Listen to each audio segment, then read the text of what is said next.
Welcome, guys, to How the Frack We Got Here, a show that takes the news and events of the week and try to make sense out of it all. I'm your host, the most Will Buchanan, and on this show, we simply are all about the facts. There are plenty of news stations out there that simply want to do anything short but inform you.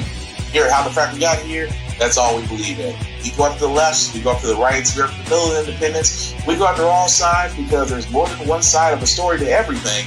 And you need to know it all in order to actually formulate your own opinion. And that's what we try to do here at How the Frack We Got Here. Thanks for listening, and hold on. It's going to be fun.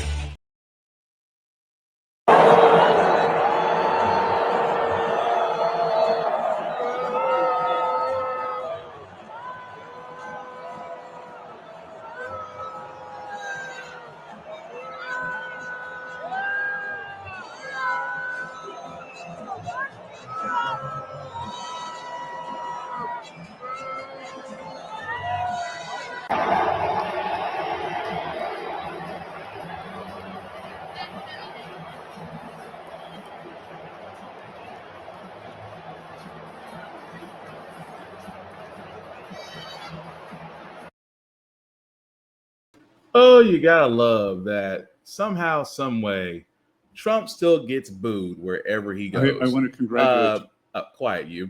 That being said, guys, welcome to How the Frack We Got Here. I'm your host, most Will Buchanan. How the Frack We Got Here. We do take the events of the week and try to make sense of it all. Before I do get started, guys, let you know that we do pride ourselves on being a news podcast, which means that we do only cite from sources with the most reputable, award-winning journalism and proper research.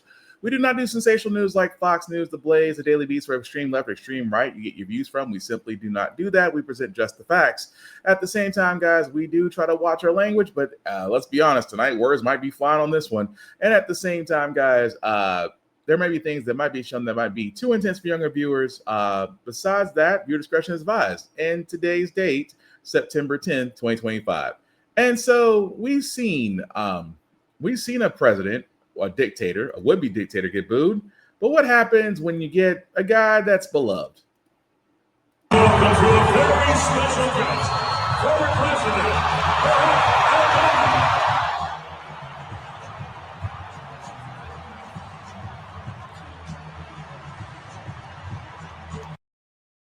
I'm just saying, night and freaking day. But with that being said, let's get into it because, again, it's been a busy couple of weeks, and we're not even done. It's barely Wednesday, folks. And with that being said, we have to cover, I know, we should have better things to do, but Speaker of the House, Mike Johnson, said something in the last couple of days because, again, Taco cannot escape the dead man's ghost of Epstein. Cannot escape it. No matter how many times he tries to say it's a hoax, it's a hoax. He's kind of like that guy that gets visited by 3 ghosts, except, he can't escape death at this point, and Epstein is pretty much the Grim Reaper. Well, anyway, bad joke aside, Mike Johnson pretty much got caught saying that, Taco was an informant for the FBI. Yes, an informant for the FBI to help take down Epstein. I wish I could make this up. Most of whom are not comfortable coming forward. So what we have to make sure to do, I'm a lawyer. I understand our responsibility and I understand the nuances of this. The details matter in how you do this. You have to protect the innocent victims who do not want to come out and stand behind the microphones. And I think the women who spoke yesterday clearly understand that. They told me that themselves.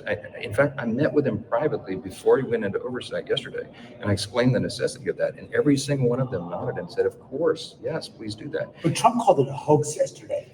What Trump is referring to is the hoax that the Democrats are using to try to attack him. He has never said or suggested or implied. I've talked to him about this many times.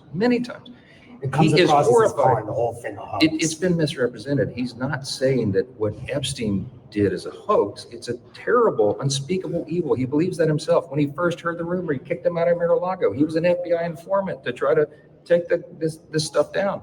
The president knows and has great sympathy for the women who have suffered these unspeakable harms. It's detestable to him. He and I have spoken about this as recently as 24 hours ago.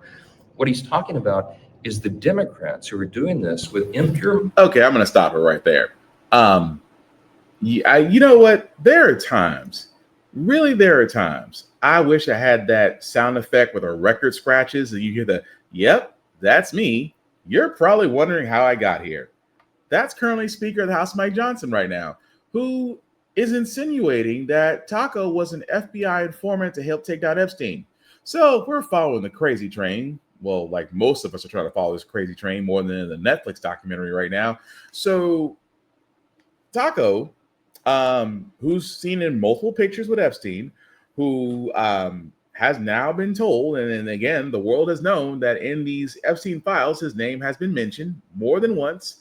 At the same time, may or may not have given this guy a birthday invite, depending on whose signature you believe, because apparently every politician is now a forensics expert. Figure that one out. So the hoax that wasn't a hoax, that he didn't take a young girl from Mar-a-Lago, to which he was mad about, but he tried to mad about a property deal, which again was untrue, but said that the files don't exist, which they did. And now he's been an FBI informant this entire time to take down Epstein. Yeah, no, that dog ain't gonna hunt. I'm like, and he called himself, and the thing, the Speaker of the House is a lawyer. The Speaker of the House, although a POS, calls himself a lawyer, and he is, probably not the best one, but yet says that, oh, Taco's an informant. Taco is a lot of things, and an FBI informant he is not. But I just love how he tries to throw shade. Well, the Democrats are doing this. Democrats all the time in the world to sit there and go over the Epstein files when they had it. Well, here's the problem with your pointing out the Democrats had time. You guys basically went on this campaign that says, no, the Epstein files must be released. We want to get to the bottom of this. It was you, the Republicans. It was you behind your golden calf who sat there and said, we're going to get to the bottom of this. We're going to drain the swamp. So now that the spotlight is on you, now you're going to sit there and say, well, the Democrats had all the time in the world. Oh, and by the way, Trump's an FBI informant. In which he slowly, if not almost lightning speed, walked back to his words. That President Trump was an FBI informant in the Epstein investigation. I don't know if I used the right word. I said FBI informant. I'm not sure. I wasn't there. This isn't my lane. I'm just repeating what is common knowledge and has been out in the public for a long time. President Trump was never a hindrance to the Epstein investigation. He was trying to assist in that. He is disgusted. CBS News correspondent Natalie Brand joins us from the White House with more on all of this. Good morning, Natalie. Explain this walk back from Johnson and the letter that was just released. Good morning, Errol. Well, Speaker Johnson, you heard him. He acknowledged that maybe he used the wrong word, but he was referencing comments that were made by the attorney for the victims that we heard from last week over on Capitol Hill, saying that, years ago, President Trump, when he was not a politician, was helping in this investigation. Now, Speaker Johnson, calling him an FBI informant, acknowledged that maybe was not the correct terminology, but trying to make the case that he was not hurting this investigation that launched years ago. Now, as for this new document released late yesterday by Democrats on the House Oversight Committee, the top Democrat on the committee saying that he wants President Trump to tell what he knows about the case and release all Epstein files, something that a number of both Republicans and Democrats have been calling for. But again, now that this document is in the public domain, pretty much aligning with what the Wall Street Journal had reported weeks ago, the White House continues to deny writing the letter. In a new statement, the White House press secretary saying it's very clear President Trump did not draw this picture, did not sign it, saying his legal team will continue to aggressively pursue litigation. And in a post by the vice president, J.D. Vance says he's questioning why Democrats were silent about Epstein for years. A number of other Republicans on Capitol Hill also coming to the president's defense. Take a listen. President said that's not him.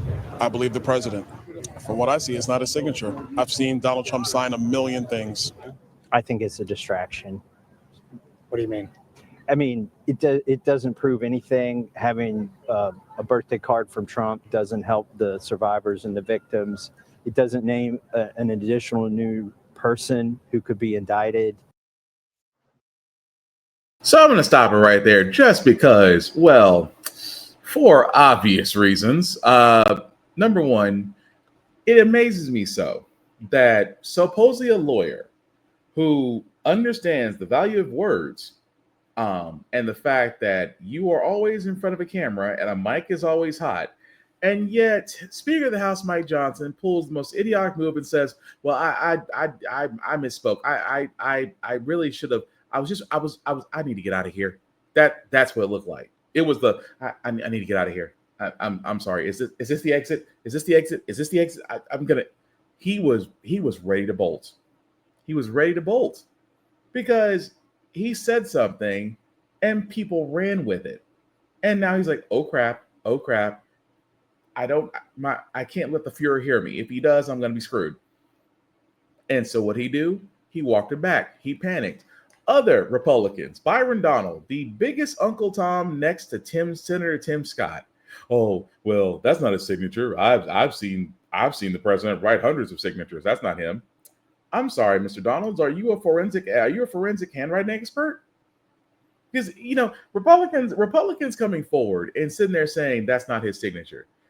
That's distraction number one. Well, you can do the trust me bro source all you want to until a forensic handwriting analyst comes forward and says that's not a signature. They don't listen. But number two, they always point back to the Democrats. Well, the Democrats, why they didn't do anything about Epstein? Why didn't they? Again, they weren't the ones screaming and touting the hoax. Now, we could argue that there's other people on that list because they mentioned Clinton, and everybody's like, well, Clinton's on that list, and what about it? If that entire alleged client list that Epstein has, that has turned out so many victims, and that those victims are still denied justice. And I'll be honest with you, I don't care if it's Democrat, Republican, Independent. If they're on that list, they should be exposed. It should be investigated. Now, do I think that the current AG, that useless POS Pam Bondi, is going to do anything? No, she's not going to do anything, and she's not going to bark until Taco snaps his fingers and says, "Come here, girl." That's what he's going to do, because that's how he treats it. He treats the Department of Justice like his extension of his legal team.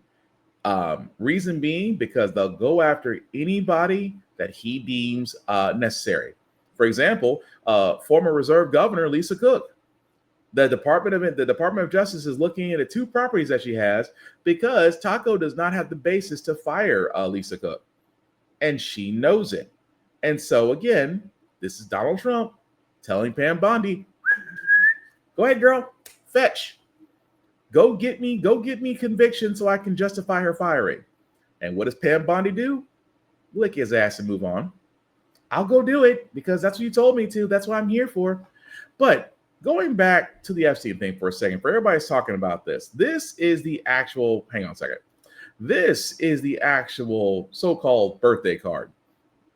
And we could argue this, shape of a woman, whatever was said, but that's released. Marjorie Taylor Greene, of all people, has this posted up outside her office door. And I kept on thinking, it must be truly, truly cold somewhere. Because again, she's on this train. Now, going on, trust Marjorie Taylor Greene. I think she bends wherever the wind blows, and well, also does follow suit. But it amazes me so that Taco cannot get away from this, and he can't. No matter how many times he calls it a hoax, no matter how many times he turns around and gets people in front of him, no matter how many times he tries to get his mouthpieces to defend him when they have no credibility, no matter how the Speaker of the House decides to embarrass himself, because we all know 2 things. Because if there's something truly damaging in those Epstein files, and I guarantee those names in there are fighting their hardest to make them keep secret. And like I said, if it's Democrats or Republicans, whoever that might be in that list, they all need to be exposed. Because if a simple list leads to the destruction of getting rid of some people of our government, So be it. It needs to happen. But speaking of things that are not surprising, I should say, that's the worst transition ever. The jobs report came out, and Donald's not too happy about it. But then again, Taco's never happy unless he has a Happy Meal. President Trump is dismissing the latest disappointing jobs numbers. They'll say you're losing jobs, and then they say, by the way, we have a correction a month later. It follows a weaker than expected jobs report. Employers only adding 22,000 new hires in August. And revised numbers show 13,000 jobs lost in June. The first time that's happened since the pandemic. Unemployment ticking up slightly to 4.3%. The White House acknowledges it's a setback. Inflation is low and economic growth is solid. The only part of the data that's disappointing is the jobs numbers. Just last night, the president hosting major tech executives who touted new investments in America. From Mark Zuckerberg at Meta. At least $600 billion through 28 in the U.S. Yeah. It's a lot. To Apple's Tim Cook. 600 billion. 600 billion. Huh? It's a lot of jobs. President Trump insists that will pay off in a year from now. When these monstrous, huge, beautiful places, they're palaces of genius. And when they start opening up, you're seeing, I think you'll see job numbers that are going to be absolutely incredible. But tonight, among those most affected, Black women and young people, the unemployment rate for Black women rising to 6.7%. Tyra Sistrunk was laid off from the Department of Education. I'm seeing colleagues who are taking definitely half the pay that they were just so that they could have something. Youth unemployment now tops 10%. Leah Bailey is a recent college grad still looking for full-time work. I feel very almost lied to because I did. I thought that if I had a degree, it would help me.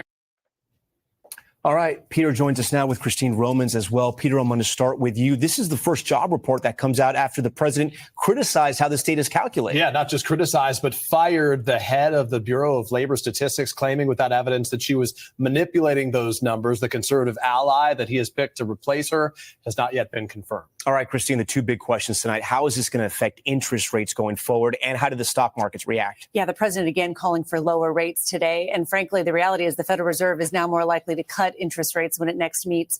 That would lower borrowing costs for homes and cars and all other consumer debt. In fact, Tom, mortgage rates fell today, making this the best time in almost a year to refinance.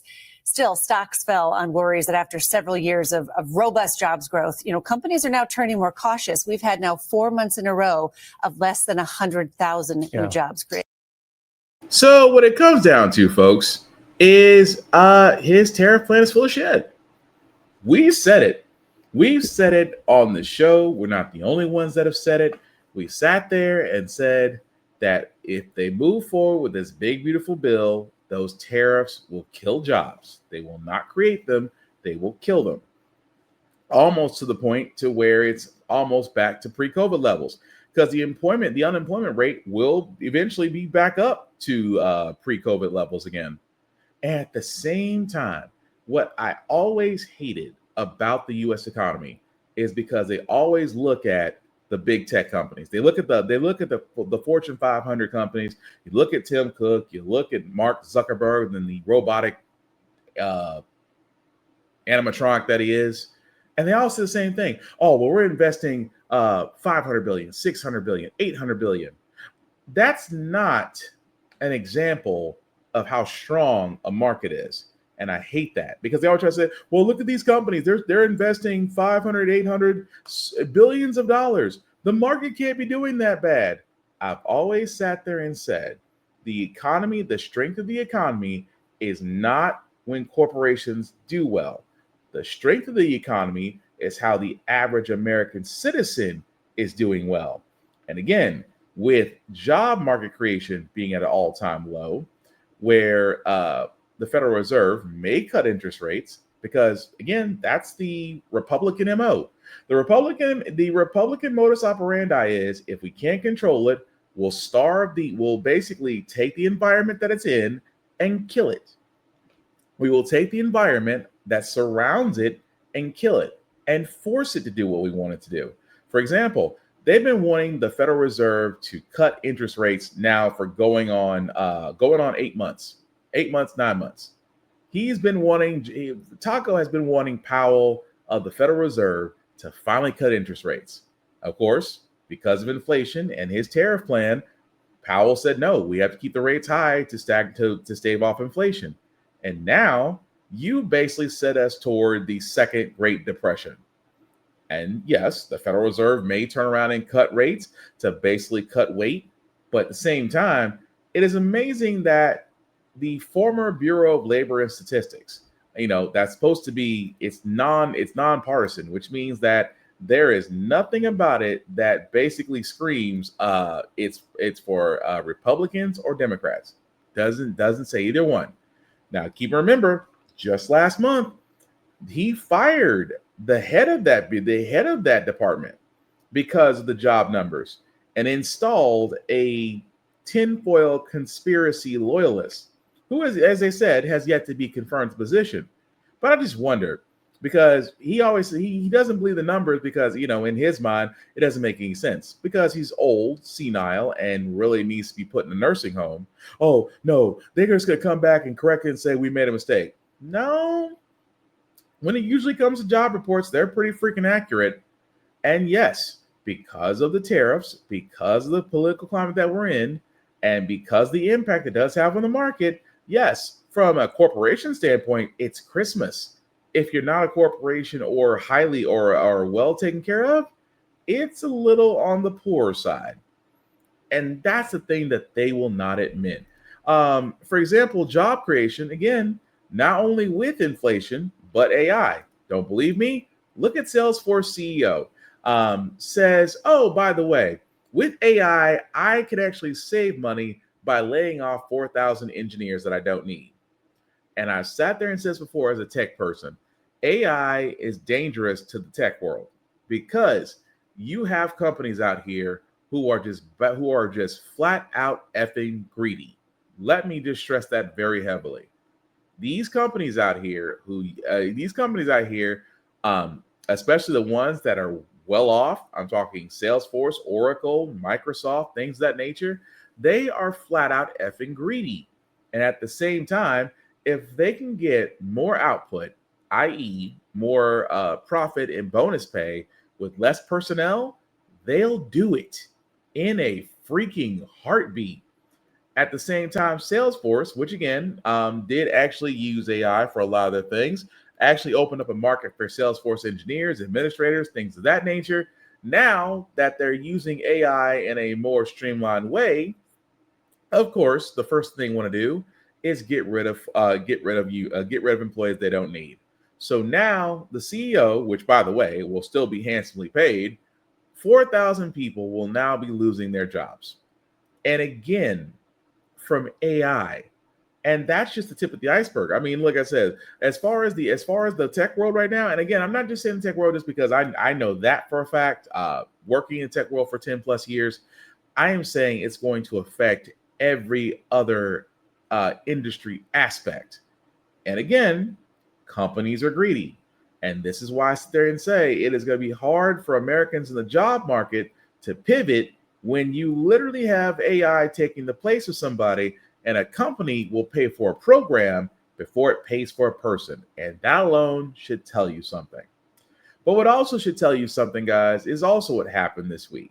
Again, I hate to say this because this is basically a part of ICE and the new Gestapo, which is ICE and Department of Homeland, because, they're cracking down, going after illegal immigrants. And this time, you know what? I'm just going to go ahead and say it. They might have fucked up. Whole site. Tonight, growing fallout over the massive immigration raid at a Hyundai facility near Savannah, Georgia.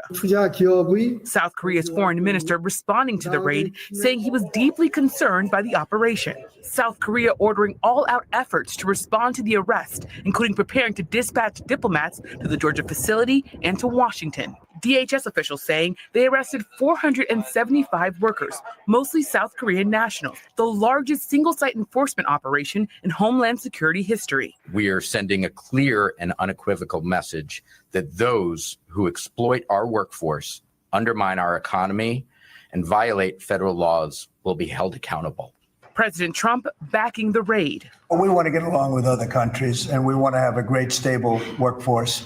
But we had a lot of illegal aliens working there. So, look, they're doing their job. And experts warning the raid could increase tensions between Seoul and Washington after South Korea pledged some $500 billion in U.S. investments. This is going to have an impact on U.S.-Korean economic relations. And the question is this a major setback or is this something that both sides can work through professionally? Hyundai saying none of those detained were directly employed by the company and vowing to conduct its own investigation, adding it has zero tolerance for those who don't follow the law. And tech giant LG, which is based in South Korea and had 47 of its employees detained, announced it's suspending business trips to the U.S. Jose? Oh, it's going to get worse. It's going to get so much worse. And reason why I say, guys, it's going to get so much worse, because not only that Georgia plant where Hyundai literally and figuratively sat there, and you got to think ICE raided a facility and so-called arrested 475 what they call illegal immigrants. Now, for all of us that don't understand the automotive industry, let me explain something to you. Most of the machines and things that are used in most of these car assembly production factories, not just Hyundai, not just Ford or Nissan or Chevrolet, or I'm sorry, GM. I can keep going down the list. All of those factories and machines, those machines came from overseas. And I mean, I'm just being completely honest. Every machine that you see in a car assembly plant is not American based. They're overseas. Remember, I've said there and said on this podcast many times, America is not a producer, we're a consumer. And a long time ago, these car manufacturing companies were like, we can send our stuff overseas, bring the cars back over here, and make a wonderful profit because the labor costs overseas are quite low. This led to those very same companies, those foreign companies, coming over, investing in the U.S. for kickbacks, things of that nature. But they also brought the machines and the personnel. And Hyundai brought over those same engineers because they have to build the building. The engineers come over, oversee construction of the building, oversee construction of the machines. Once everything's set up and running, they train American workers.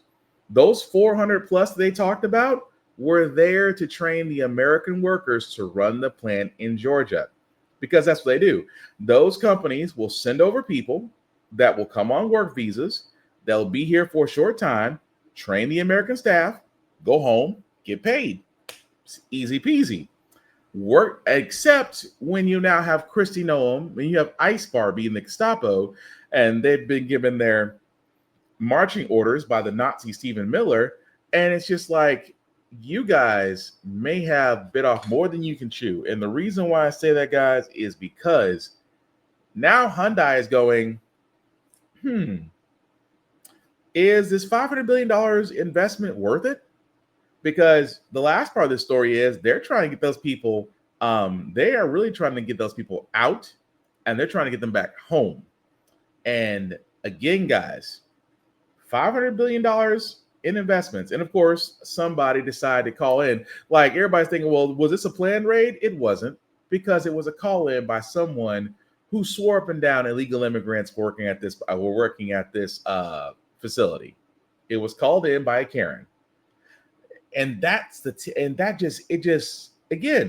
Karen, along with the Department of Homeland Security, will give the State Department. Marco Rubio is going to have a tough time trying to keep the South Korean president in this, because Hyundai might turn around and sit there and say, no, we're done, because production is shut down at that facility right now. And Hyundai could turn around and sit there and say, you know what? We're not going to invest $500 billion in the U.S. We are not going to assist with the finalization of this building. You guys are on your own. Deuces. And they can do that. But here's the crazy thing that a lot of people don't understand. If every foreign company that has manufacturing plants or has set up manufacturing plants here in the U.S., I'm talking Samsung, LG, Nissan. I can keep going down the list. If they all decided that, you know what, we're no longer going to invest in the America, we're not going to invest in the U.S. anymore, and we're going to pull out our people, it would cripple us. We are so dependent on foreign import right now that if they decided that we're no longer going to sell to the U.S., it would cripple us overnight. And again, Georgia's not the only spot that got raided. Also in Chicago, they got raided as well.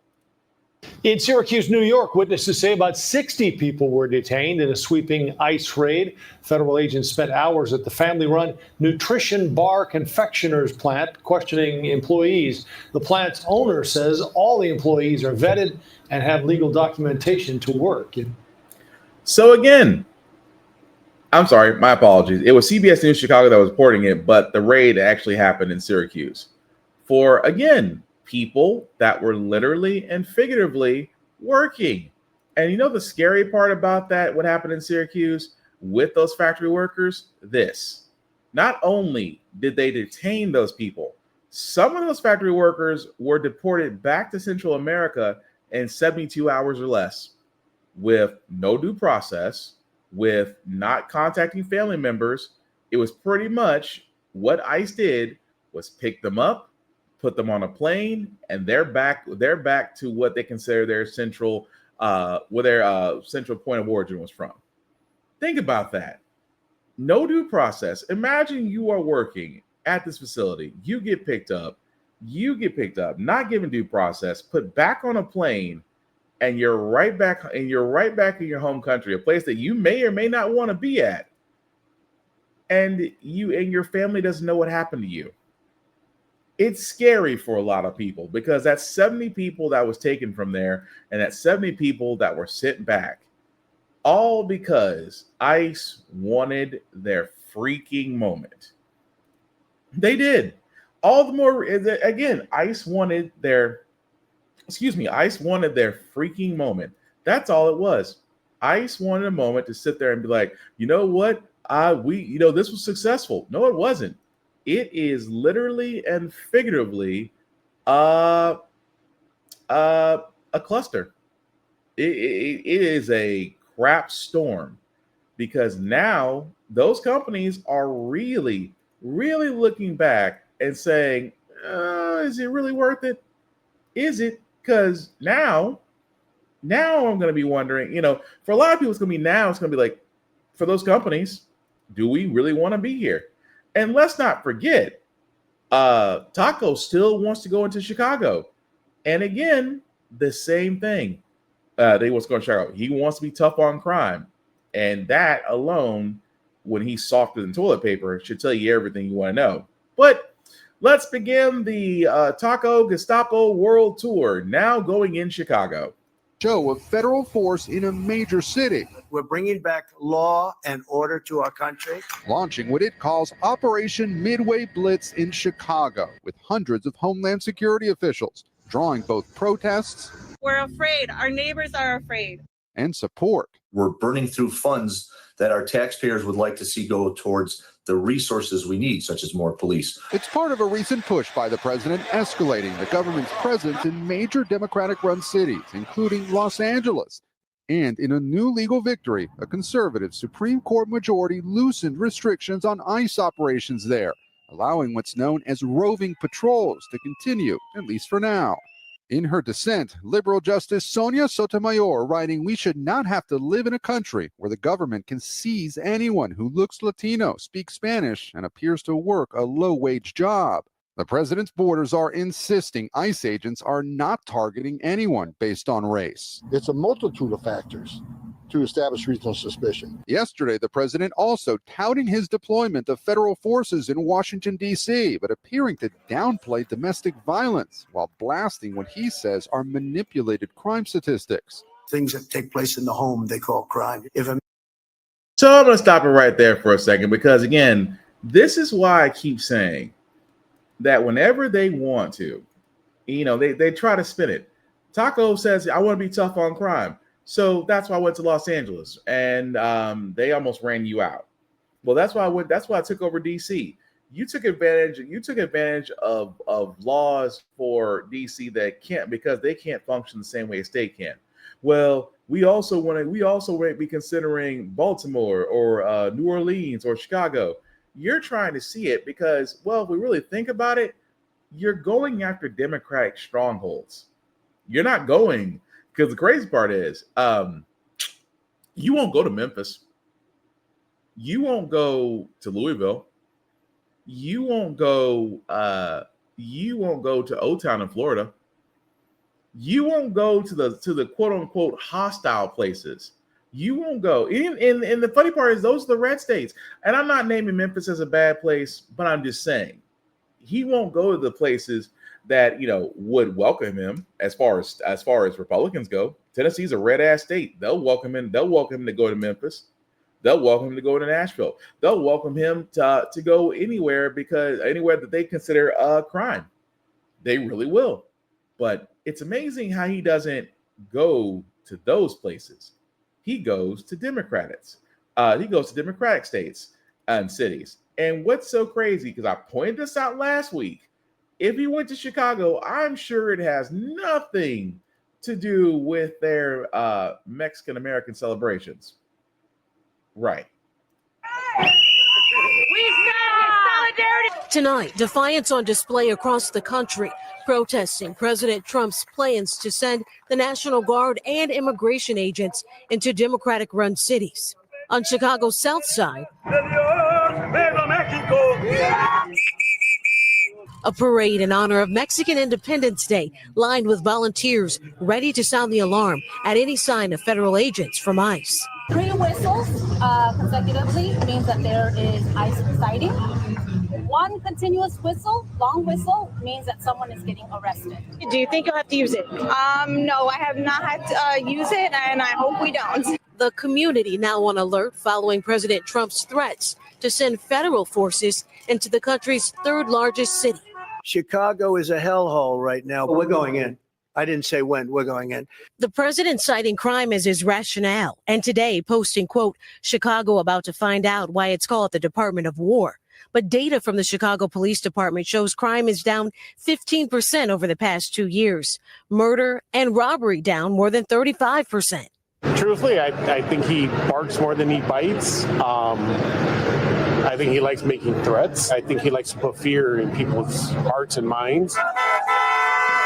And fear didn't stop protesters today at the North Chicago Naval Base, which the Department of Homeland Security is expected to use for its anticipated month-long immigration operation.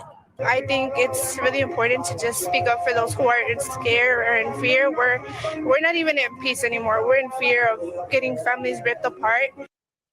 Adrian joins us from a protest in Chicago underway right now. Adrian, what's the message from these demonstrators? Jose, hundreds of protesters have gathered behind me, sending a strong message to the Trump administration to stay away. They're determined and fired up. One woman saying this is her 2nd protest this week. So again, it's the fact that they're having Mexican independence celebrations during this month. You're not going to sit there and tell me Taco and the rest of the Gestapo are looking at this and not going opportunity, because that's exactly what the Frack are doing. Freaking-tunity. And at the same time, there's this freaking myth, and I've said this before, this freaking myth that illegal immigrants vote, which they don't. Well, they get benefits. They don't, because they need a social security number to get benefits. Well, I'll tell you what illegal immigrants do. They do pay taxes. They pay taxes better than most Americans do. But they don't collect benefits. They don't get SNAP or things of that nature. They can't vote. So they have no influence on our elections whatsoever. But yet, you have this fear. And that's what Taco loves to do. As the guy pointed out, he loves to instill fear. He loves the idea of being a dictator, but he's actually just a man baby. He's basically a man child with baby hands who apparently gets bruised like an 80-year-old, which again tells you everything you want to know. But it's not surprising what they're trying to do. They are trying to go out these Democratic strongholds because they're worried about the midterms. Because Republicans are nervous. Democrats, if they would get their crap together, could really mount a massive campaign that could actually shape our government in 2026. It really could. But again, I digress because there's a certain title that they also use, because this was news as well, that Taco has decided that, you know what, the name Department of Defense ain't gonna work anymore. Let's go Call of Duty, Department of War. Yeah, that'll get my stupid base riled up all over again. And I wish I could make that up, but he actually did do an executive order to actually get the Department of Defense to literally be signed as the Department of War, which, by the way, at the time of this actual recording, needs an act of Congress to get that done. So again, it's like the Gulf of Mexico all over again. I think that's a big one, I'll be honest. After winning a war for independence in 1789, George Washington established the War Department, and Henry Knox was his first Secretary of War. And this country won every major war after that, to include World War I and World War II. Total victory, Mr. President, as you said. Then 150 years after that, we changed the name after World War II from the Department of War to the Department of Defense in 1947. And as you pointed out, Mr. President, we haven't won a major war since. And that's not to disparage our warfighters, whether it's the Korean War, the Vietnam War, or our generation of Iraq and Afghanistan. That's to recognize that this name change is not just about renaming, it's about restoring. Words matter. It's restoring, as you've guided us to, Mr. President, restoring the warrior ethos, restoring victory and clarity as an end state, restoring intentionality to the use of force. So at your direction, Mr. President, the War Department is going to fight decisively, not endless conflicts. It's going to fight to win, not to lose. We're going to go on offense, not just on defense. Maximum lethality, not tepid legality. Violent effect, not politically correct. We're going to raise up warriors, not just defenders. So this War Department, Mr. President, just like America, is back. Thank you for your leadership and your clarity. We're going to set the tone for this country. America first, peace through strength, brought to you by the War Department. We're back. All right, thank you very much. Very well stated. And really it has to do with winning. We should have won every war. We could have won every war, but we really chose to be very politically correct or wokey. And we just fight forever. And then we'd, win, we wouldn't lose really. We just fight to sort of tie. We never wanted to win wars that every one of them we would have won easily with just a couple of little changes or a couple of little. I'm just curious. Does he just think that war is just Call of Duty, just played on a screen for his enjoyment? Because first and foremost, Pete Hegseth, never sober, which I'm surprised he was standing up and not moving over. So unless he just happened to not have a drink yet or some very good medication, bravo. But he's wrong. I love how they try to sit there and say, well, the U.S. hasn't won a war since 1947. Correct me if I'm wrong. World War II, Grenada, Iran, Panama, Haiti, Libya. I guess the Cold War kind of counts, but still a solid win. So I'm trying to understand, what wars is he talking about? I just named off a few off the top of my head just because I love history. But it's amazing that I'm not trying to discourage our war fighters.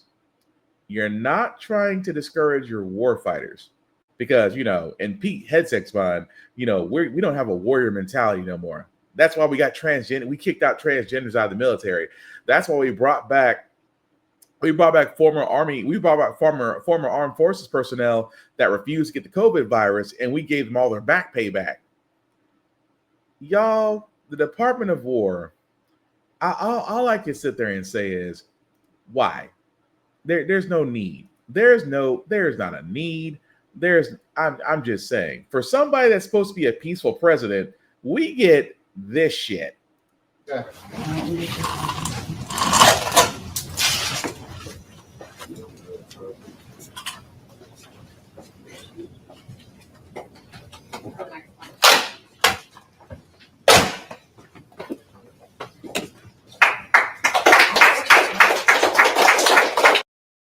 Why are we clapping for this? Seriously. Seriously, why are we clapping for this? That alone, because Pete Hegseth, who again, a sober, possibly a wife beater, allegedly, let's just be honest, allegedly may or may not have had some issues in his previous life, overblown Fox News correspondent, and now, unfortunately, Secretary of Defense. I refuse to call him a Secretary of War, only because the Department of Defense, Department of War has yet to be recognized or at least acknowledged to be co-signed by Congress. At the same time, what does that prove? Your army, your armed forces enlistment numbers are still down. You had to increase the age to actually have people come in if they wanted to. You have to have a workout camp for those that need to be in shape just to pass the Army the fitness test to get it. I mean, the Armed Forces fitness test just to get in. But now you want to call yourself the Department of War, like a DLC, like a Call of Duty DLC? Really? And at the same time, it just never ceases to amaze me that the Republican Party won't say what they need to say. We love war. We're racist. We're bigots. We don't like anybody that isn't under us or acknowledge our supremacy. Basically Nazis. But also not to get too far away from it with the Supreme Court, because the Supreme Court, well, did speak on a little bit on what that is, where they basically sat there and said, hey guys, racial profiling is okay. And you guys know my position on this show. Whenever it comes to law enforcement, I've sat there and said it. Law enforcement can't have any bad apples. Law enforcement cannot. And law enforcement has more than a few orchard trees that need to be pruned or taken out. But now, even though they start to say, well, this is only for ICE and immigration. No, it's not. Because again, the Supreme Court decision was 6-3, which means that you had 3 liberal and progressive judges that were against it and 6 conservative judges that were all for it. And we all know, as I've said on here many times, the dangers of a conservative-leaning Supreme Court. I have sat there and said it multiple times. And Taco uses the Supreme Court as his own personal judge pool. Because what happens every time? What happens every time Taco doesn't get his way? We'll take it to the Supreme Court. And what happens? It goes to the Supreme Court. It fast tracks to the Supreme Court. I have seen cases that take years, maybe a decade, to get to the Supreme Court. Taco's cases get there in less than a pizza delivery. And again, you have 6 conservative judges. And again, and the only reason why I say, and the reason why I always say them, they Judge Anthony Scalia, Brett Kavanaugh, Amy Coney Barrett. I never can forget Uncle Tom, but he's there. I call him, he's the original Uncle Tom. But what is so scary, what is truly so scary about this is that whenever it comes to them, and again, I will give, sorry, a little too early, because what I really want to show is Supreme Court Justice Sotomayor, she had the best way of saying this. And again, it should be heard. It's never been about people who have anything on the records. It's been about who they don't want to see in this country. Justice Sonia Sotomayor dissenting, writing, we should not have to live in a country where the government can seize anyone who looks Latino, speaks Spanish, and appears to work a low-wage job. But Justice Brett Kavanaugh saying such factors taken together can constitute at least reasonable suspicion of a legal presence in the United States. I'm sorry, illegal immigrants tend to be day laborers. They tend to congregate at Home Depot. That's not something in our control. Those are just the facts. And we are allowed to use those facts to form reasonable suspicion. It comes as Homeland Security. And so that's the problem I have, is that Kavanaugh, and I don't like Brett Kavanaugh because, again, I still think there's a case right there that man dodged. same way Clarence Thomas dodged his case. We'll never forget that. But the fact that Kavanaugh sat there and said, well, if you look at the situation and the elements involved, that's enough for reasonable suspicion. So let me get this straight, because it's not just going to be ICE that does this. It's going to be all legal enforcement that does this now. And for Black people, we already got a history when it comes to racial profiling the police, because we can't even walk the street. We can't buy a car. We can't drive a car. We can't go to the grocery store. We can't go jogging. We can't go walk a dog. We can't go watch birds. We can't go do anything, because a white person will look at us and think we're suspect. And now, because Supreme Court just pretty much sat there and said racial profiling is okay, and to hell with the Fourth Amendment, yeah, it makes me nervous. It makes me nervous because now officers can sit there and say, oh, well, you guys, it was just, a report came in. You matched the description. You did this. We're just wondering why you're out here. Now officers are given a green light. It is pretty much 1994 all over again. And that alone is scary.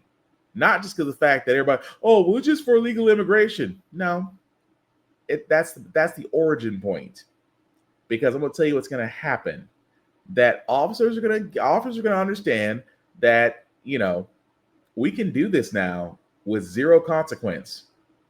And it's not going to matter whether or not they have a body camera. Now they can sit there and say, well, I suspect him, and that's the reason why I detained him. Won't just be for illegal immigrants, but for all people of color. Mark my words. That's all I'm saying. But also what I'm saying before we get to other stories is, again, another reason why Taco needs to not be president. Matter of fact, he needs to be under a jail. Because this man just sat there and downplayed domestic violence. And you'll understand after I play this video. So right now we went from one of the most, if some people say the worst, the most violent city. Can you imagine our capital being the most violent city? But it was really bad, into a totally safe zone. It's called a safe zone city. There's no crime. They said crime's down 87%. I said, no, it's more than 87%.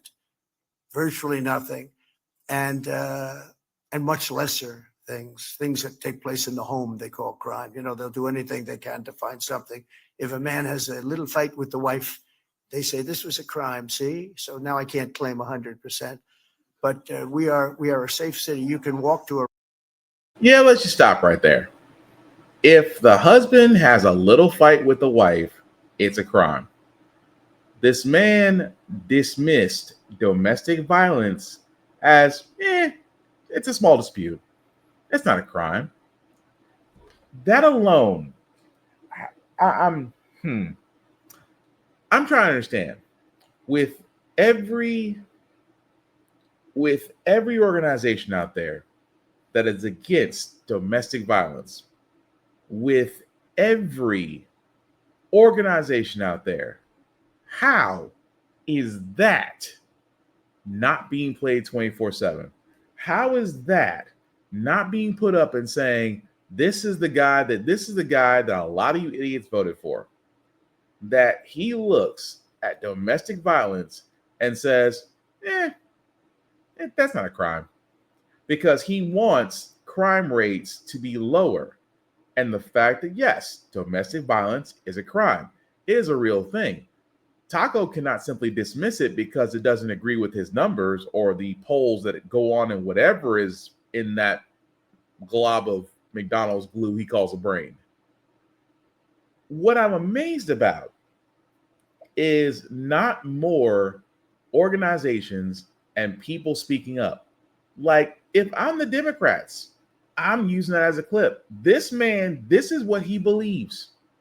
If I'm an organization that is against domestic violence and doing their best to, lobby and get laws and things of that nature, I'm using that clip and saying, this man is the reason why abusers are still able to do what they can do without zero consequence. That man is the reason why those victims never come forward. Because if he sees it as a lesser crime, or doesn't see it as a crime at all, then my life doesn't matter. What happened to me doesn't matter, and my abuser can continue on with zero consequence. I have yet to see anybody of organizations, of representatives, and go, this man, and I'm trying to really be honest here. This man is literally giving clips that should be played from now until midterms. It should be. There should be representatives going, this man should not be in office. This man should be job. Outside of Mr. Adani, who is running for mayor in New York City, who would rather debate Trump. The thing I'm getting at here is, guys, is that this should have more outrage. Outside of the ICE immigration raids, to where they can just now due process racially profile with no issue, that also should basically get a lot of people's blood boiling. It should, and it should inspire action. But right now, all I hear is crickets. And that's alarming, because I'm not sure if they're just playing possum, or, and this is the scary part, some people might agree with him. That's scary above all else. But what also is scary above all else is that, again, we said a long time ago that part of Project 2025, and that, Taco says that he doesn't follow that project, but he really does. Education is in the toilet. Nothing new, except that now it's getting worse because they basically want to get rid of it. And how they're doing it? Republican style. If you cannot get rid of something, kill the environment around it, and it gets worse. Now to the new nation's report card. There are some startling numbers that was released overnight. Our Elizabeth Schulze is here with what parents need to know, especially when it comes to struggling high school seniors. Good morning, Elizabeth. Good morning, Michael. And this is the first time we are getting a look at test scores for high school seniors since 2019, before the pandemic. And the results are sobering here. The nation's report card for 12th graders across the U.S., this was released overnight by the Education Department, shows reading and math scores dropped to historic lows. Almost half of seniors are now testing below basic levels in math and reading, and only about 1/3 of them were considered academically prepared for college. Education Secretary Linda McMahon called these results devastating. Of course, under her leadership, the department staff has been slashed nearly in half, including the researchers who put this report together. McMahon argues that education should return to the states. This report also shows that absenteeism is rising among all age groups since the pandemic, with more kids now regularly missing class. Educators and policymakers say it is critical for parents to stay engaged, regularly checking in with students and with their teachers about assignments and any absences, Robin. Yeah. So again, I just want to point something out, and I bear with me 1 second as I kind of get to where I'm getting to. But the thing I'm getting here is that right there. Math and reading among 12th graders, usually seniors in high school about to go to college. Math and reading scores at historic lows. Only 1/3 of students are prepared for college. This is the Republican playbook to a T. And I mean that. This is the Republican playbook to a T. And remember what I said? Remember we sat there and said it was just 3 or 4 months ago that Taco wanted to get rid of the Department of Education. He wanted to get rid of it, and he wanted the education to go back to states. And I sat there and said on this podcast, for Democratically run states, probably not so bad. For Republican run states, you guys are screwed. My state of Tennessee included. And now, what Republicans have done when they realized they couldn't get rid of the Department of Education, like I said, you kill the environment.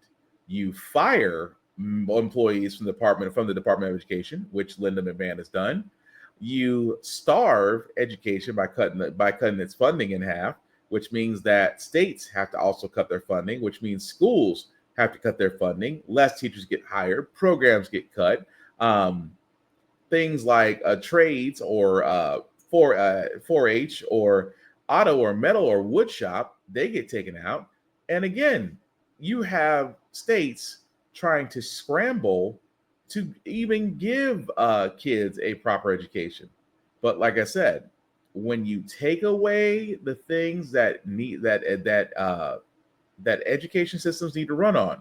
When you take away those elements and you're still forcing, mind you, you are still forcing those educators, those teachers to somehow figure it out.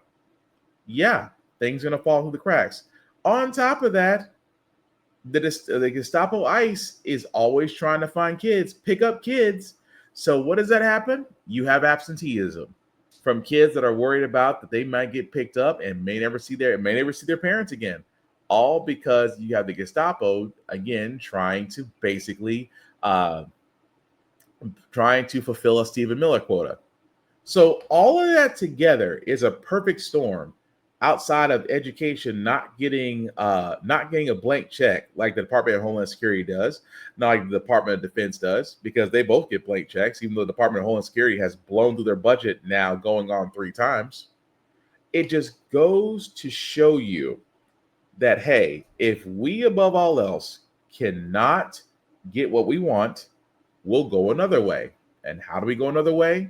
We'll kill the environment that education thrives on, and eventually it'll die. And that's what's going on with it right freaking now. So even though Plan A didn't work, Republicans are going with Plan B. And as you can see, our next generation may be in trouble because of it. But speaking of also things that we need to be in trouble about, because Taco wants to cut mental health programs. Now, we talked about this because it's in the big, beautiful bill, which, again, is a job killer because of tariffs, things of that nature. It also cuts SNAP benefits, food benefits for Americans. It also cuts mental health programs. Now, you're probably wondering, why am I talking about mental health programs? Well, this guy, I know, not the face you want to see, that, I always say it best. Every time I look at RFK, he is not the picture of health. For a guy that gets brain leeches, for a guy that sounds like he needs to do one good cough and clears out his throat, for a guy that picks up bear carcasses for no reason. Again, with this man, says some crazy stuff. Like, he also sat there and said during a Fox News, because, Republicans love going to Fox News. He goes to Fox News and sit there and says, well, antidepressants and psychiatric medications might be the reason why we have violence. Think about what that for a second. This man, who is an anti-vaxxer, who believes that we don't need so many shots and boosters at a young age, at a young infantile age. This is the same man who sat there and said vitamin A can help fight certain infections like measles, which, again, all physicians have sat there and said, no, please don't. We don't want you poisoning your child. Now, again, said in an interview that antidepressants and psychiatric medications might contribute to violence. And then comes back and says, because he did get grilled in front of a committee, I did not blame violence on antidepressants. But yet also turns around and sat there and says, well, we're going to deliver a report that says that Tylenol used during pregnancy may cause autism. What happens? The company that owns Tylenol, their stock drops. And I've always said that what's so crazy about this, RFK is not a physician. He's not a licensed physician, nutritionist. He is not a doctor. He's pretty much a nut. I mean, tinfoil, swims in creeks, nut. And now, because Health and Human Services are trying to sit there and say that Tylenol use during pregnancy links to autism, let me be very clear. There is nothing out there definitive in the medical research world that can link autism to anything. Vaccines don't cause autism. That has been researched and found verified.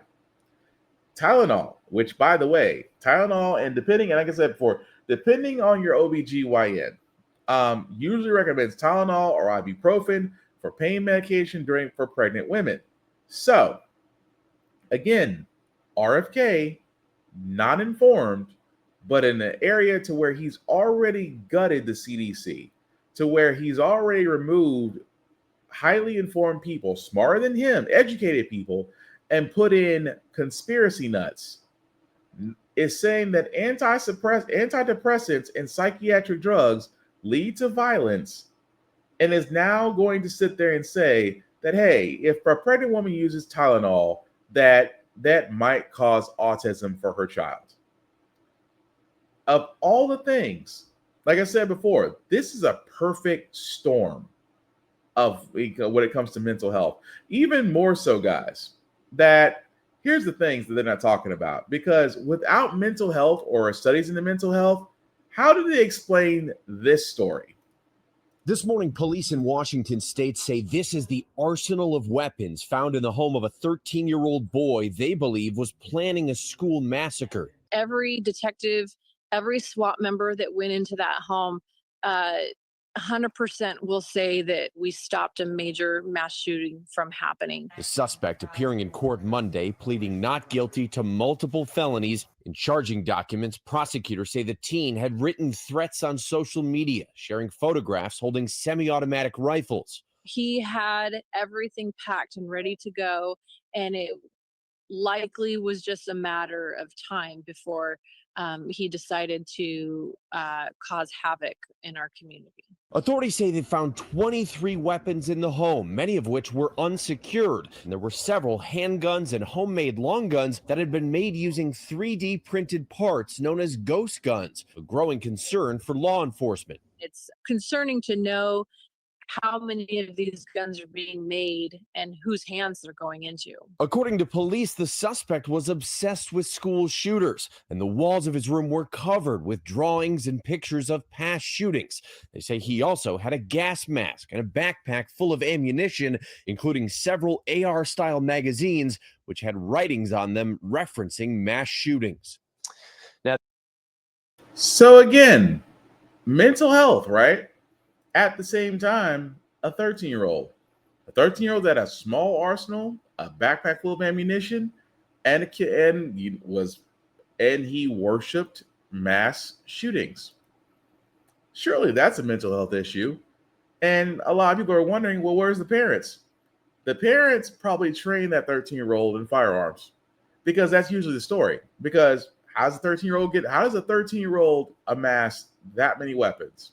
Well, either the parents gave them a firearm or taught them to use them, and the kid knew exactly where in the house where they were.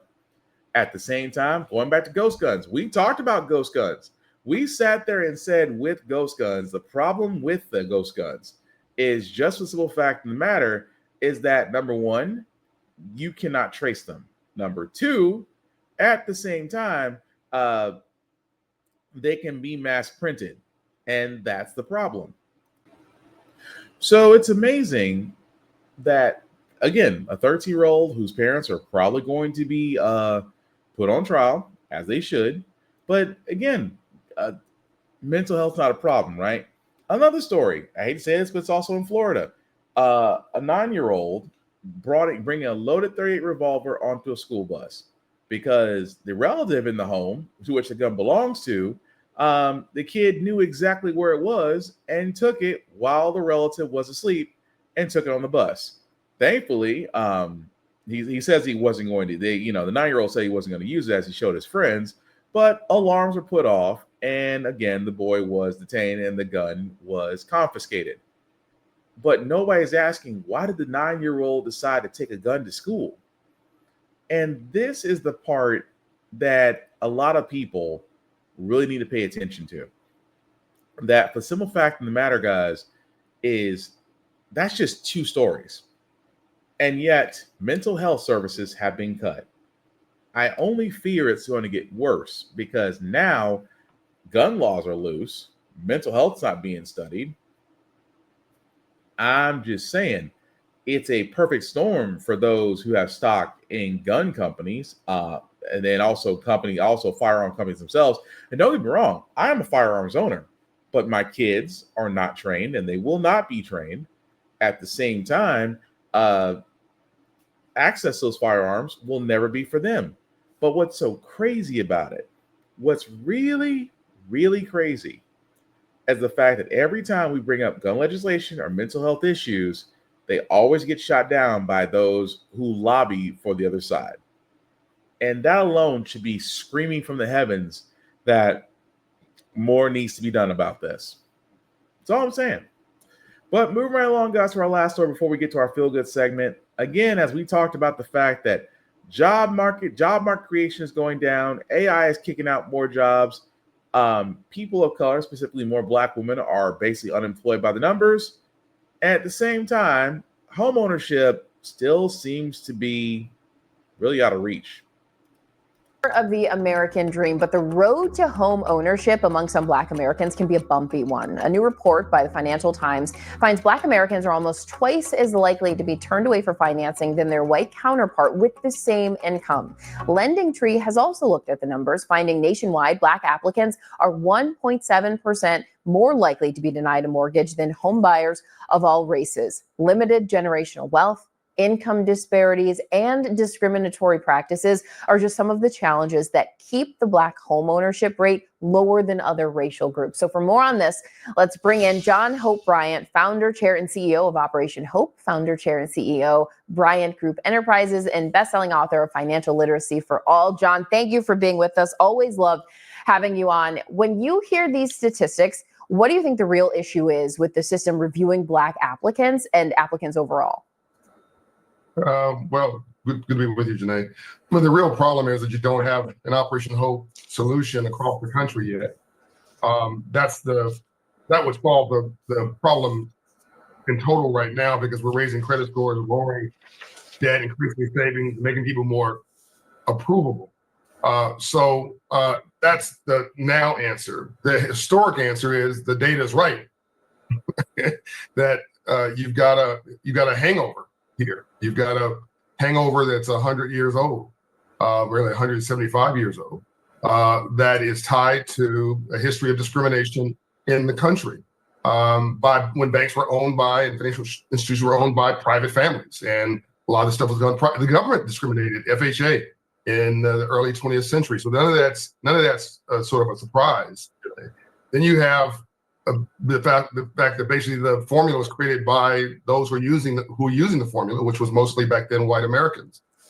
So it wasn't racism per se. It was really, I'm designing something, using something for myself. And then the worst part is that Blacks never got the memo.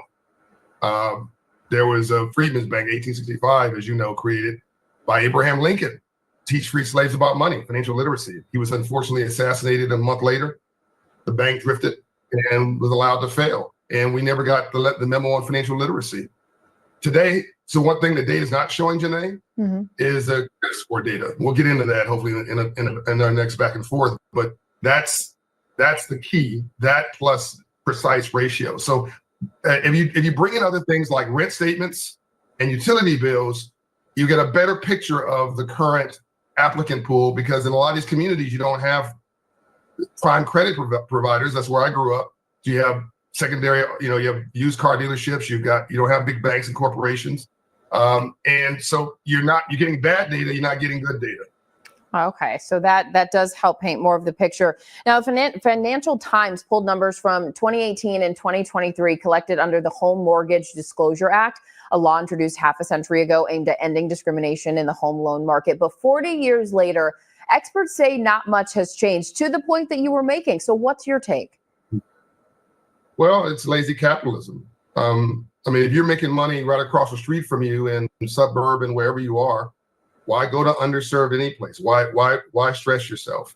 The problem is that the country is becoming, the problem for lazy capitalism is that the country is becoming more and more diverse. Right? My rich friends need my poor friends to do better, if only to stay rich. So you cannot keep this up for another 20 years or another 10 years. We need everybody to rise. You can take no pleasure from the fact there's a hole in my end of our boat. And wealth and home ownership is the number one way you create wealth in America. So Black home ownership rate about 44% last time I checked. White home ownership rate about 75%.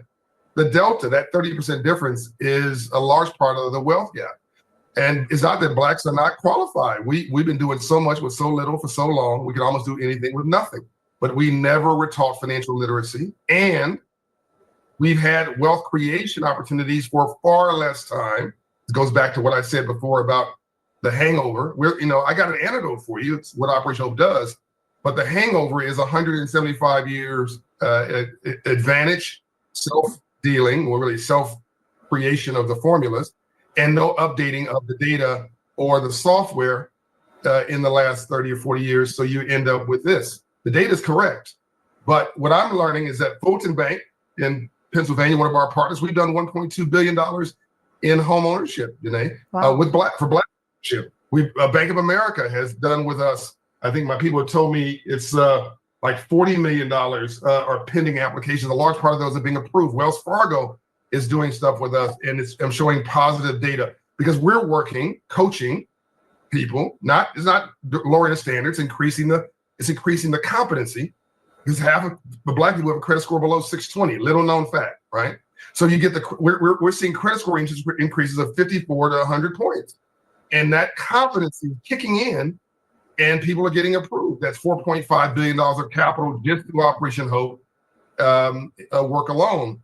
And a lot of these banks, the banks today are publicly traded, not privately owned from 150 years ago.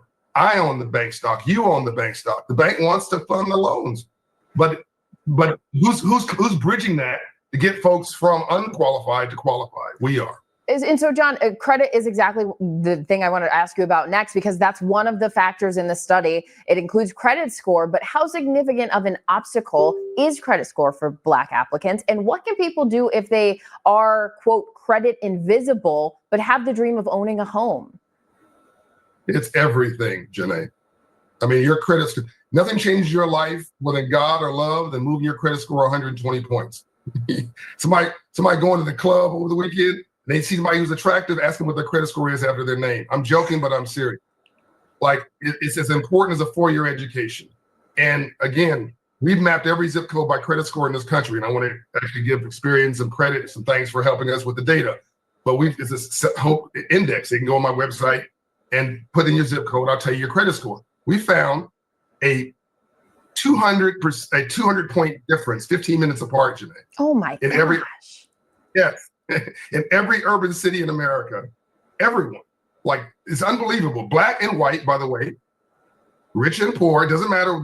What we found is if you live in Chicago, okay, you got Lincoln Heights. I think it's called Lincoln Heights. It's 750, something like that, credit score. You go to Garfield Park, 15 minutes away from that, and it's 500 and some, 580, 600. Wow. Atlanta, same thing. LA, same thing. Doesn't matter where it is, right? Seattle, same thing. So you live to 61 years of age in a 500 credit score neighborhood, 550.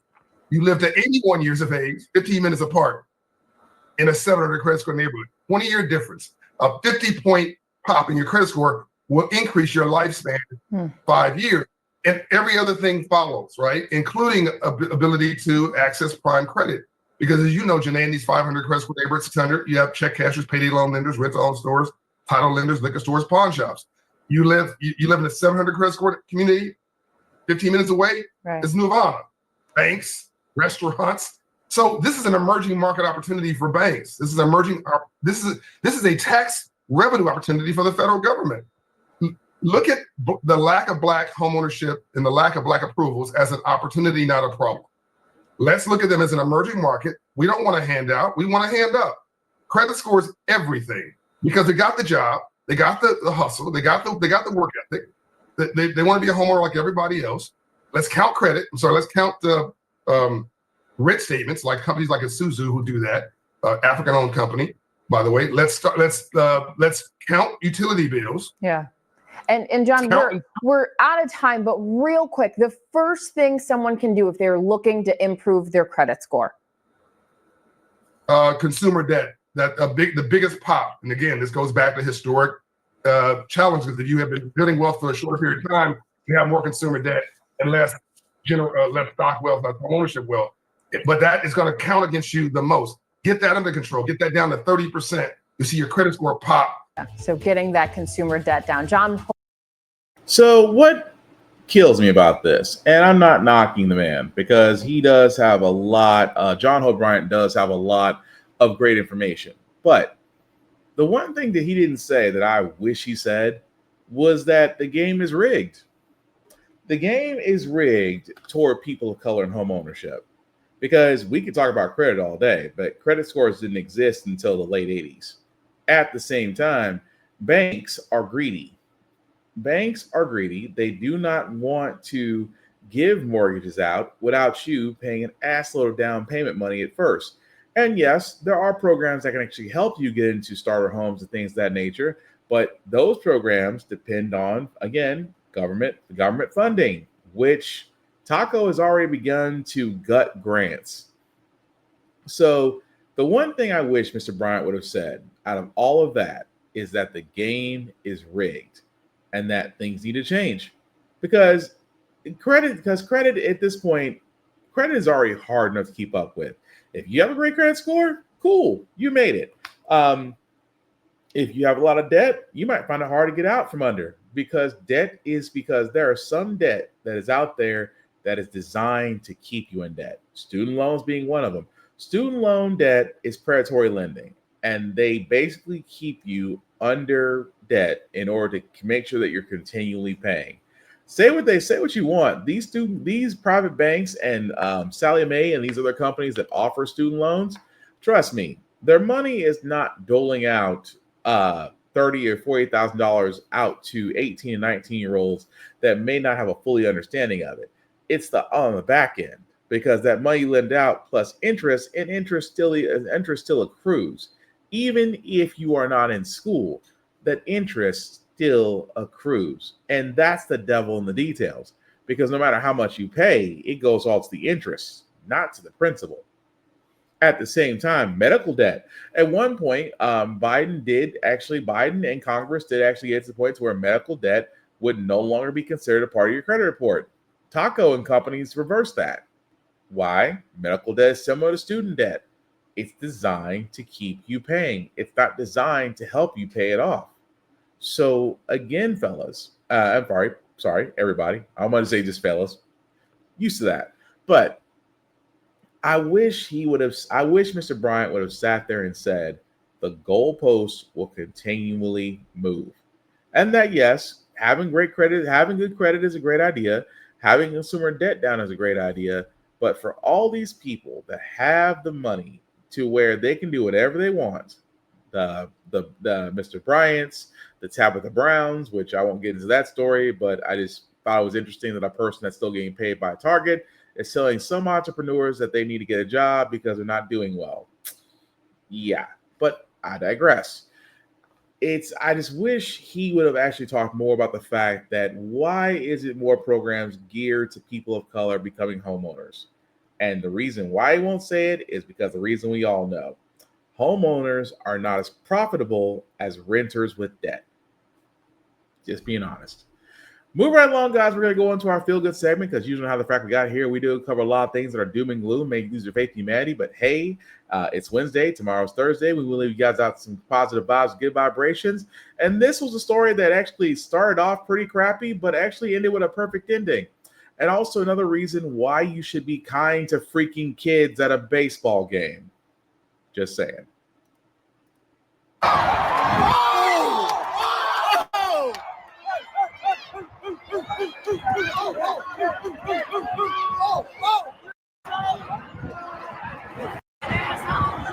get out of there! Hear it! Hear it! This was one of the more pathetic displays from the weekend.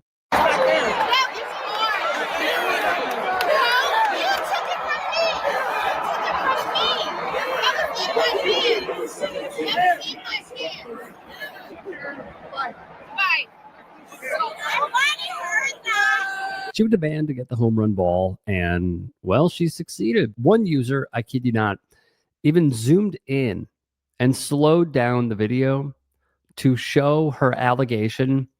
She would yell, which was, "It was in my hand." May have been deceptive after all this. Here's the evidence. Take with that what you will, of course. Thankfully. So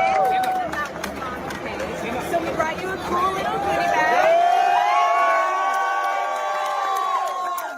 Happy birthday. Whatever.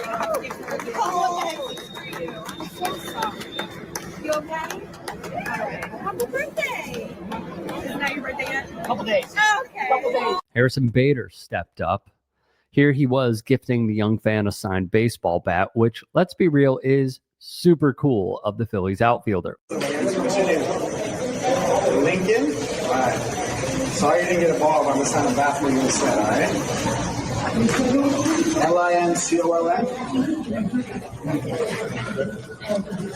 Amazing.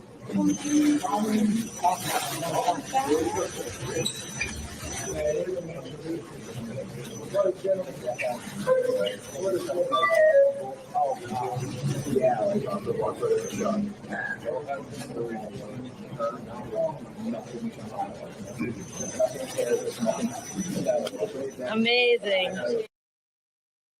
And yeah, it is amazing because I'll say it like this. First and foremost, that Karen who has been identified and now is trying to apologize, saying, I should never took it, but really not apologize. But anyway, I'm glad that karma worked out for the kid because, catching a baseball game is pretty cool. That kid got swag and got a signed baseball bat from one of MLB's top stars right now from the Phillies. So again, say what you want. Karma does pay out in the end, especially for some folks. But happy that kid actually wound up with a good ending. With that being said, guys, that's going to do it for this podcast. Thank you all for watching, for liking, for letting people know this is live. I certainly appreciate it from the bottom of my heart. I cannot thank you enough. At the same time, guys, we always ask that you like, share, subscribe, hit every notification because, like I said, we cannot do any of this without you. We're thankful for everybody that lets people know about it, walks up to me on the street. Because I've had a few people walk up to me and say, hey, I know you. I watch your show. I certainly appreciate that. But shameless plugging before we do get out of here, guys. Shout out to APR TV. Why? Because shows like How the Frack can be seen on there. Definitely check them out on the Roku channel or Amazon Fire TV app at APR TV, which can always be seen on all smart devices. Definitely check them out. Also, blurrstation.com. Again, another spot to where it's our content, our viewership, most importantly, our dollars should be going to with movies, television shows, entertainment, and more that can be found there. Definitely check out blurrstation.com. It is $10.99 a month to stream Blur Station, and Blur Station can be streamed on all smart devices. Also, runforoffice.org. I keep telling you guys, there are multiple sites out there for those that feel the need to serve, whether locally or nationally. You can do so by going to runforoffice.org, typing in your address. It'll take you to the process of what you need to actually get your name on the ballot and hopefully run and win. Because I've said this all the time, guys, we need to have more people in place. Not the Moms for Liberty, not the new Tea Party, not the crazies. We need to have people in there that's going to do real change. And trust me, come next year in midterms, we are definitely going to need them. Also, check out my other show, the Get Bit Podcast, on YouTube as well at the Get Bit Podcast. We usually do shows every Friday at 8:30 Central Time. So definitely check us out there as well as YouTube. As you can see right there, we are definitely 203 episodes in. But yeah, give us a like and share there as well. As for myself, guys, for this show, How the Frack We Got Here all together can be found on YouTube, Facebook, TikTok, and Instagram. Like, share, and follow every one of our socials. As far as myself, Black_Spartan615, you can also find me there as well. And feel free to like. I usually talk with everybody. Just don't make it weird on start blocking people. At the same time, guys, don't doom scroll. Protect your peace. Find something that makes you laugh or smile. Get outside and enjoy the world because it's actually starting to get fall time, and I cannot wait for the sun to die down in its heat. And above all else, check on your friends, whether it's a call or a text.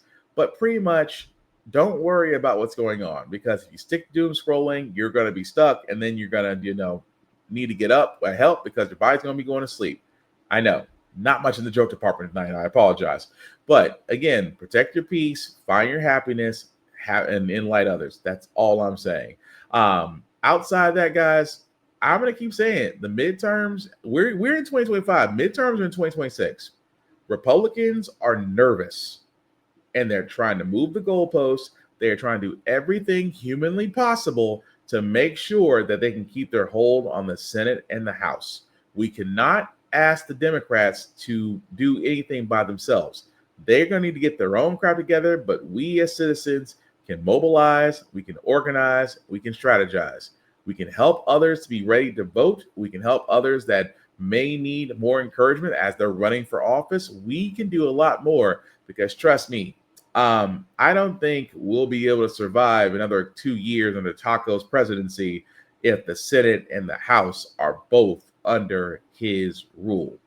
He already has the AG. He already has SCOTUS. I'm just saying, unless something changes next year, it's only going to get worse. But it can get better if we all pitch in. That's all I'm saying. The last thing I'll say about how the Frack we got here, guys, is all about staying informed. We are not trying to reinvent the wheel. We are simply giving you all the information allowed to make up your own mind. We do also provide a logical perspective that goes along with it. We do better as society once we're informed. We're progressive. We move forward. We try to right the wrongs of our past by making decisions now that we should have done back then, like electing our first Black woman to the Supreme Court, electing our first Black woman to the Federal Board of Governors, electing our first Black woman to one day be called Madam President. All great things. When we don't learn from history, we are doomed to repeat it. That's what we keep asking ourselves. Why does everything go up at our paycheck? Why are we electing different politicians but still getting the same old game in Congress? And most importantly, how the frack we got here. Thank you all for watching, guys. Please take care of yourselves and each other, and I promise we'll all get through this. Have a good night, guys. And remember, we're still here. We can make a difference. Peace.